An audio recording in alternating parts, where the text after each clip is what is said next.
안녕하세요. 오늘 함께 살펴볼 자료는 나만의 투자 전략, 삶의 가치와 목표에 따른 선택입니다. 이게 보통 투자를 생각하면 수입률 뭐 이런 걸 먼저 떠올리기 쉬운데요. 이 자료는 그 전에 나 스스로에게 먼저 물어야 할 질문들이 있다고 얘기합니다. 뭐 예를 들면 나는 지금 누굴 위해서 또 뭘 위해서 투자하고 있나라던가 어떤 삶을 원하는가? 안정적인 삶? 아니면 좀 넉넉한 삶? 이런 근본적인 질문들이죠. 오늘 이 질문들의 답을 찾아가는 과정에서 여러분에게 맞는 투자 방향을 찾는 데 좀 도움을 드릴 만한 통찰들을 같이 찾아보려고 합니다. 자, 바로 한번 시작해 볼까요? 자료에서 딱 처음에 눈에 들어오는 게요. 특히 40대 분들이 많이 공감하실 것 같은데 낀 세대의 현실입니다. 부모님 부양 문제도 있고 또 자녀 미래 걱정도 되고 물론 내 노후 준비도 해야 하고요. 어깨가 좀 무겁죠. 여기서 자료가 딱 첫 번째 갈림길 질문을 던져요. 지금 당신의 자산 운용에서 가장 중요한 건 나 자신인가요? 아니면 자녀인가요? 이게 그냥 마음의 문제가 아니라 실제 투자 전략으로 바로 연결된다는 점이 좀 흥미로웠어요. 네, 맞아요. 그 선택이 되게 구체적인 투자 방법으로 이어지거든요. 자료를 보면 만약에 그러니까 내 미래가 더 중요하다 이렇게 생각하신다면 연금저축이나 IRP, 그 개인용 퇴직연금 계좌 있잖아요. 그런 세제 혜택이 있는 연금 계좌를 아주 적극적으로 활용하라고 조언합니다. 이게 그냥 노후자금 모으는 거 그 이상으로요. 그 복리효과라는 세금 혜택, 이걸 통해서 시간이 갈수록 자산이 이렇게 불어나는 구조를 만드는 거죠. 자료 표현을 빌리자면 미래의 나에게 주는 가장 확실한 선물이다. 뭐 이렇게까지 이야기하는데요. 현재도 물론 중요하지만 결국 미래의 내 재정적 안정이 길게 보면 가족 전체의 안정에도 기여할 수 있다. 뭐 이런 깊은 뜻이 있는 것 같아요. 아, 그렇군요.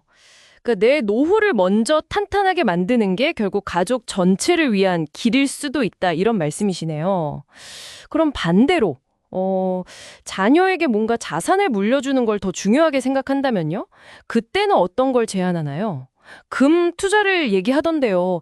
근데 금은 뭐 안전자산이라고는 하지만 사실 가격 변동성도 꽤 크지 않나요? 이걸 자녀 세대에게 안전하게 넘겨줄 자산으로 보는 게 정말 괜찮을까요? 네, 좋은 질문이세요. 그 자료에서는 금의 단기적인 가격 변동성보다는요, 장기적인 관점을 강조해요. 가치 보존 능력이라든지 또 인플레이션 방어 효과 같은 거요. 그리고 또 중요한 게 세대를 넘어서 자산을 이렇게 이전할 때 다른 자산에 비해서 좀 용이하다는 점, 이걸 또 강조하더라고요.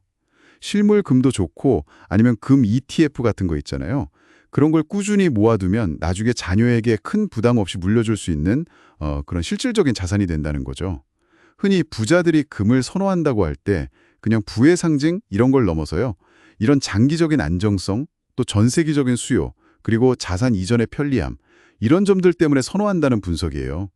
그러니까 단기 차익보다는 가치를 안전하게 지키고 이전하는 데 좀 더 초점을 맞춘 전략인 셈이죠. 아, 장기적인 가치 보존이랑 이전의 용이성. 네, 그런 관점이군요. 자, 그럼 다음 질문으로 한번 넘어가 볼게요. 은퇴 후의 삶에 대한 거였는데요. 안정적인 삶, 그러니까 좀 예측 가능한 그런 삶을 원하시나요? 아니면 조금 더 여유롭고 넉넉한 삶을 꿈꾸시나요? 이 선택도 당연히 투자 포트폴리오랑 바로 연결되겠죠. 네, 그럼요. 직접적인 영향을 주죠. 만약 안정, 이걸 최우선으로 생각한다면요.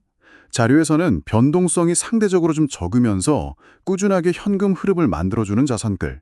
예를 들면 우량 배당주나 배당 ETF 중심으로 포트폴리오를 짜는 걸 추천합니다. 이게 시장이 좀 흔들릴 때도 배당금이 비교적 꾸준히 들어오면 아무래도 심리적으로 좀 덜 불안하잖아요. 그리고 그 배당금이 실제 노후 생활비에도 보탬이 될 수 있고요. 어떻게 보면 예측 가능한 현금 흐름, 이건 통해서 삶의 안정성을 확보하는 그런 전략이라고 볼 수 있습니다. 네, 안정적인 현금 흐름, 거기에 초점을 맞추는 거군요. 알겠습니다. 그럼 반대로 넉넉함, 그러니까 더 큰 자산 증식을 목표로 한다면요. 어떤 전략을 제시했나요? 아무래도 이건 좀 위험 부담이 더 커질 것 같은데요. 맞아요. 더 큰 부를 원하면 필연적으로 더 높은 위험을 좀 감수해야 하죠. 그래서 자료에서는 미래 성장 잠재력이 크다고 보는 기술주 중심의 ETF라던가 아니면 변동성은 진짜 크지만 장기적으로 봤을 때 또 강력한 자산 증식 수단으로 얘기되기도 하는 그 비트코인 같은 자산들 있잖아요. 이런 자산에 일부 투자하는 걸 고려해 볼 수 있다. 이렇게 제안합니다. 근데 여기서 정말 중요한 건 일부 또는 소액이라는 점이에요. 이런 고위험 자산은 전체 포트폴리오에서 내가 감당할 수 있는 수준으로 비중 조절을 꼭 해야 하고요. 또 투자 시점도 아주 신중하게 고려해야 한다고 아주 강하게 경고하고 있습니다. 결국에는 내가 어느 정도 수준의 넉넉함을 원하는지, 그리고 그걸 위해서 어느 정도의 위험을 감수할 의향이 있는지, 이걸 스스로 명확하게 아는 과정이 먼저 있어야 한다는 거죠. 네, 오늘 쭉 살펴본 이 자료는 결국 투자의 정답이라는 게 뭐 시장 상황이나 유행 따라가는 게 아니라 바로 당신, 그러니까 여러분 각자의 삶의 가치 또 목표에 달려 있다는 점을 계속 강조하는 것 같습니다. 이게 좀 복잡해 보일 수도 있지만 그 핵심 질문들에 답을 하다 보면 한 4가지 정도로 방향성이 보이는 것 같아요. 제가 한번 정리해 볼게요. 첫째, 나의 미래가 우선이다 싶으면 연금 계좌, 그러니까 연금저축이나 IRP를 중심으로 하고 배당 ETF 같은 걸로 노후 준비를 하는 방향. 둘째, 자녀에게 물려줄 자산이 더 중요하다면 장기적인 가치 보존을 생각해서 금, 실물이나 ETF에 투자하는 방향.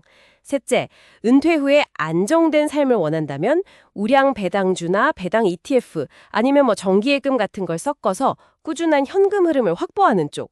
넷째, 좀 더 넉넉한 삶을 추구한다면 기술주 ETF나 해외 ETF 등으로 성장성을 노려보되 그 비트코인 같은 고위험 자산은 아주 소액으로 신중하게 접근하는 방식. 이 정도로 요약해 볼 수 있겠네요. 네, 그렇습니다. 그렇게 자신의 우선순위 그리고 원하는 삶의 그림을 좀 명확하게 그려보는 것, 그게 이 복잡한 투자 세계에서 길을 잃지 않는 가장 확실한 방법이 아닐까 싶습니다.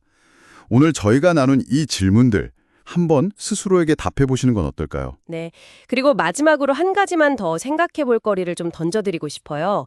오늘 얘기 나눈 이런 투자 자산 선택, 이걸 넘어서요. 여러분이 그리기로 결정한 그 재정적 미래를 향해서 나아가기 위해서요. 시장 상황이 어떻든 관계없이 오늘 당장 시작해서 꾸준히 실천할 수 있는 것, 그런 단 하나의 작은 습관은 무엇일지 한번 고민해 보시면 어떨까요? 네, 오늘 저희와 함께 해줘서 감사합니다.